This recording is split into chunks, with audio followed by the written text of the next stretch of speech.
You sit down to study, open books and laptop, and like 5 minutes later, you're rereading the same line for the fourth time. Your brain feels heavy and your hand somehow opens YouTube to study, of course, and suddenly an hour is gone. Here's the scary part. You don't lack discipline. You don't lack motivation. You're not lazy. Your attention span is actually broken.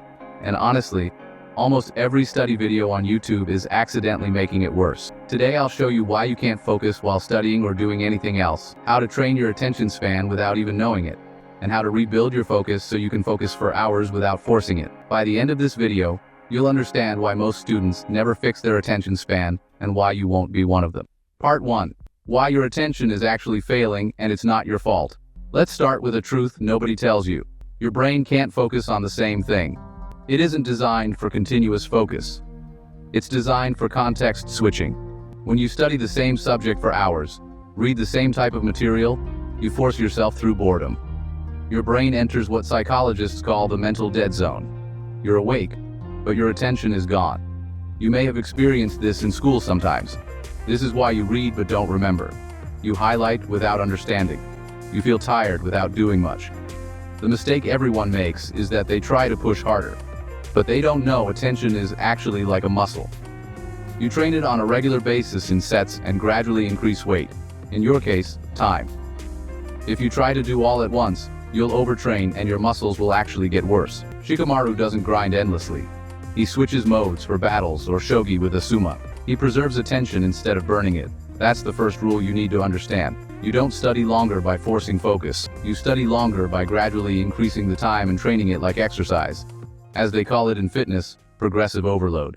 Part 2. The 4-type study system. Most students study like this. They read and read and read and read and get tired and they quit. Instead, you should rotate between 4 modes. 1. Memorization mode. Flashcards, definitions, formulas. 2. Application mode. Problems, explanations, revision. 3. Passive mode. Videos, explanations, revisions. 4. Creative mode. Summarizing, teaching, mind maps. When you rotate these, your brain resets attention without rest. This is why some students seem to study forever, but they are not repeating the same mental action. Part 3. Why you lose focus after 20 minutes. Here's the brutal truth. Your brain isn't tired, it's overstimulated. Reels, fast-paced videos, constant novelty. So when studying feels slow, your brain panics. The fix is to switch gears, not tasks. When focus drops, don't quit, don't scroll, just switch difficulty.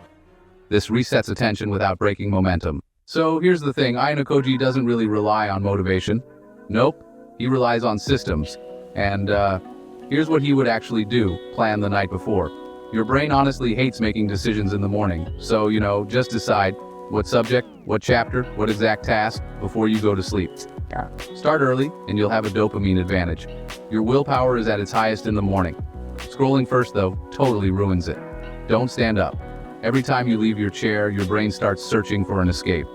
I added this part because honestly, that take breaks advice doesn't really work on me. You should do whatever works for you, but never ever stand up before 60 minutes of studying is done. And yeah, remove the phone completely, not on silent, not just face down, but actually out of the room. If you can reach it, you'll touch it, and before you know it, you'll have lost another hour without even realizing. Part 5. How to train focus like a muscle. Here's what nobody talks about. Focus is actually trainable. So pick one hard task, something that's really mentally demanding. Set a stopwatch. Work until you feel those extreme urges to do something else. Then, stop and record your time. If it's, say, 5 minutes, try to do like 5 rounds of 6 minutes each every day. By the end of the month, you'd be unrecognizable. This is literally progressive overload for your brain. Part 6. What you consume controls your attention. You are what you consume. Short-form content and fast-paced videos like those Mr. Beast videos are basically junk food for your brain. Long-form videos like TED Talks and interviews are like healthy, protein-rich food for your brain. If you only watch reels and shorts, your brain becomes impatient. You should start consuming podcasts, documentaries, long videos, and books. Not for the knowledge, but for the attention training. Knowledge would just be a byproduct. Part 7. Why one long session beats 5 small ones. Studying in one deep block builds momentum, reduces friction, frees up your day, and strengthens discipline. Your brain has limited focus energy. Use it once. Use it well. Part 8. The final rule, the one that changes everything. Most people wait for motivation. That's why they fail. High performers do this instead. They decide, then act. Even when they're bored. Even when they're tired. Even when they're distracted. Because attention isn't found. It's trained. And once you control it, studying becomes easy. Focus becomes normal. And discipline just becomes automatic. If you fix your attention, everything else becomes easier. Grades, habits, confidence. This isn't about motivation. This is actually how our brain works.